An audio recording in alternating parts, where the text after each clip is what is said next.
Hello, and welcome to a short masterclass on Train the Trainer. This is part of a series of videos designed to help you get up to speed or update your knowledge on the sometimes challenging area of Train the Trainer. Within these videos, we would like to provide you with a quick run-through on what we mean by Train the Trainer, how this can be of value to different people within your organisation, including supervisors and managers, and the options that are available to you. I have been working in this area for over 20 years, and during this period, like many of you out there, I've seen time and time again the difference that a Train the Trainer programme can make to an individual's confidence and ability to pass on their knowledge and skills to other people. In recent years, the majority of our projects have involved people in supervisory and managerial positions, as well as specialised training personnel. These projects cover a wide range of training situations, including more traditional group training and also one-to-one training. Before we talk about the different types of training available, there are a few short case studies which will help bring a better level of understanding of the benefits to be gained from our Train the Trainer programmes. This section provides a brief overview of 3 case studies where we have delivered Train the Trainer programmes to a different audience. We'd like to start with a more obvious case study which describes the programme that we delivered for a training team within an organisation's academy. The project focused on getting a team of over 24 trainers up to a level of skill where they were ready to launch a City and Guilds accredited academy. Now, the majority of these individuals were people with a trade or shop floor background with no experience of communicating in a more formal setting and no previous training in this area. The Academy was set up to deliver a comprehensive training programme for both internal staff and external clients, which was a daunting challenge for some. The focus for the training team was on group training, so involved a lot of work around giving presentations, demonstration and instruction, and we had to work hard with most of the guys there to build the confidence and basic skills to get things moving quickly. We've delivered a number of projects in recent years working with supervisors on the shop floor. These supervisors were responsible for training others in standard operating procedures, work instructions, as well as equipment and tools being used as part of their work. Whatever the setting in which supervisors are performing this difficult role, on-the-job training is an increasingly important part of their day job. The skills derived from the Train the Trainer programme usually have a broader impact on the delegates' abilities. The programme helps many of the delegates in other areas of their work, such as communicating in groups and other situations where communication can be challenging. This case study provides an example for people performing a specialised safety role in the workplace. In this example, they are known as rig safety training coaches, or sometimes safety training coordinators. For those of you that are not aware of this role, this is common in high-risk industries. People in this role play a hugely important and often difficult role in getting the safety message across. They achieve this through training and coaching others in the workplace to improve safety behaviour and ultimately performance. In this case, we took the delegates through a 3-day programme which started by focusing on presentation skills and then progressed on to demonstration and instruction skills. Clearly, Train the Trainer can mean different things to different people. For many people, when they think about Train the Trainer, they firstly think about presentation skills, training perhaps standing up in front of a group in a classroom environment. Many organisations have moved on from that view and realise that a different approach is required. So with this in mind, the first thing we want to share is the variety of training skills that can be covered within a Train the Trainer course. Let's think about group training first. For those new to training, we focus on the basics, so this will look at communication essentials, dealing with nerves, getting the pace and structure correct, getting their point across in a confident manner, addressing different training styles, ideas to get the learners doing more of the work, working out a lesson plan, and incorporating this into the training. For more experienced individuals, we focus on higher level communication skills, the ability to interact and engage with the audience, and developing your presence. In addition to these, we need to work with a range of individual mannerisms and styles, and some basic rules of thumb, for example, the 20-minute rule. These elements are only one part of the skill set that the trainer needs in group training. You also need your trainer to be able to encourage interaction, facilitate discussions, handle difficult situations, bring in different media, and generally keep people engaged. We also give our delegates clear steps to follow so that the learning sessions are effective and their trainees are taken through a cycle of information and ideas, practice, and then feedback. Developing this ability can only work if the training is hands-on with the delegates participating and practicing, receiving feedback, and trying again. As a result of this, the training is also great for people who do not train but perhaps have to kick off projects, run larger meetings, or make presentations as part of their job.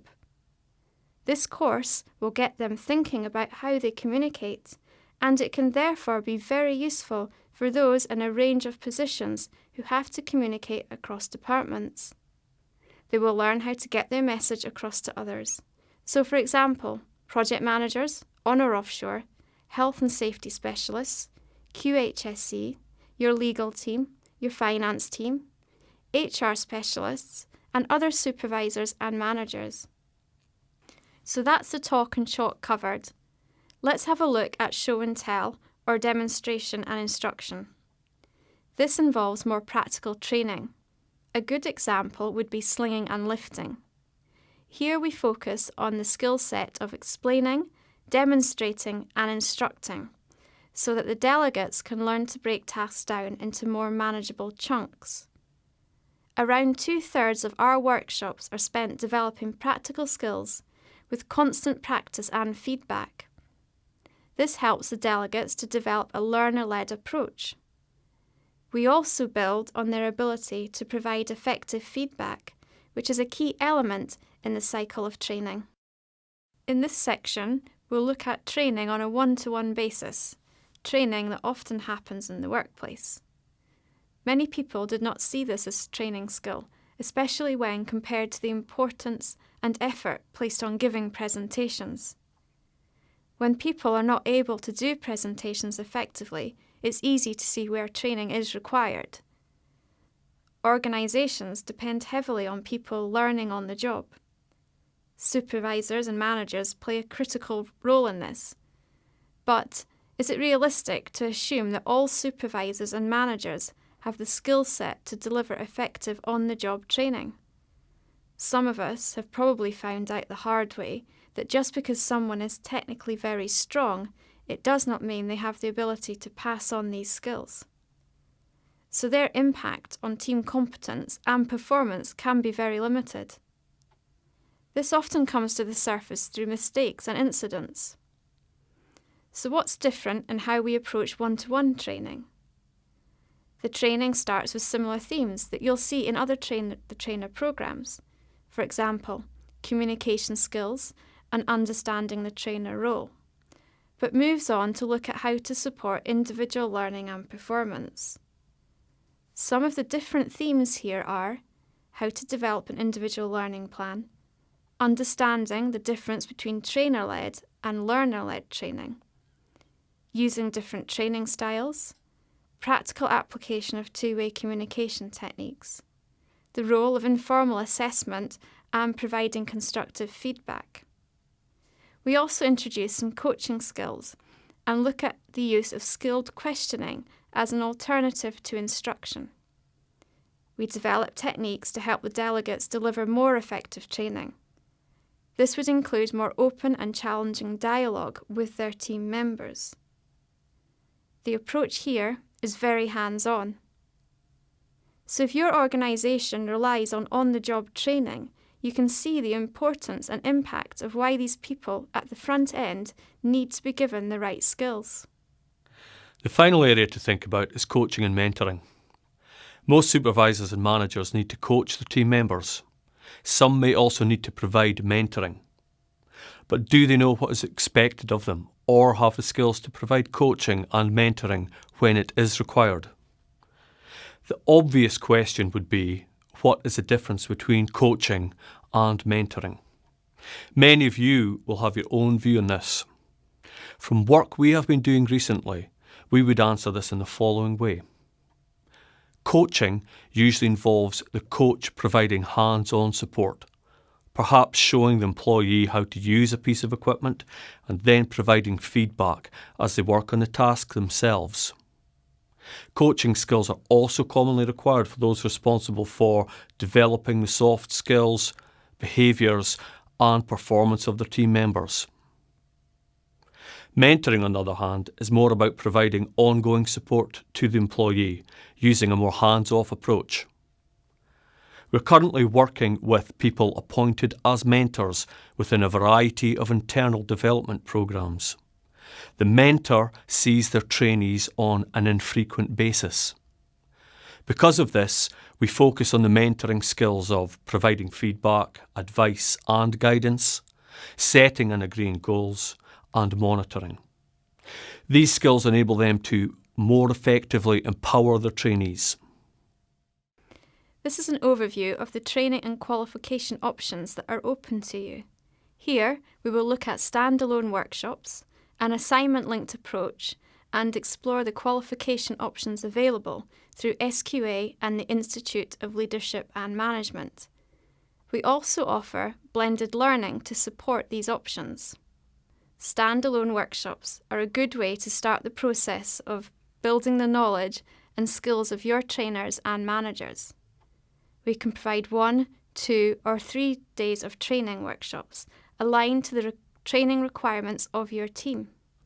This could involve your own training specialists, your supervisors and managers, or people from other departments.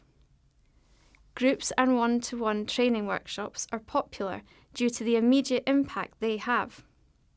Building on the workshop, we ask participants to complete an assignment.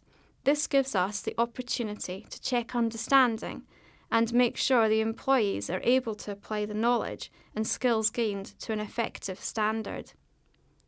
One of the most effective approaches here is to build in an observation of each individual delivering a live session. Feedback is provided by a member of the Polaris Learning team. Qualifications can be very motivating for your employees. They can highlight your commitment to training and further demonstrate the level of training skills in your company. There are a number of options, and narrowing down the best one for you can be challenging. For some time, we have focused on training qualifications from SQA, the Scottish Qualifications Authority, and from the Institute of Leadership and Management. Both bodies are recognised across the UK and internationally. Starting with the SQA, there are a number of units within the current Learning and Development National Standards. The most relevant units for Train the Trainer are L&D 6 and L&D 7. L&D 6 focuses on the competencies required to deliver training to groups. Unit L&D 7 focuses on the competencies required for those delivering training on a one-to-one basis. The key word here is competency. These units work best when people have some experience of delivering training. There is a standard of competence that they have to achieve. This can be very challenging for people completely new to training. Assessment of these units relies on observation, so it will be important to understand what is required before starting. Get in touch if you would like to know more and we can talk through your situation. The other main option is a qualification that is accredited through the Institute of Leadership and Management. This is a 30-hour programme. One of the advantages of this qualification is that it can be adapted to audience needs. So we can make it really effective for those people delivering one-to-one, group training or both. We recommend this route for those new to training, for those who want to quickly improve their training skills, and for those who need faster access to a qualification. This is a very cost-effective way to improve training skills.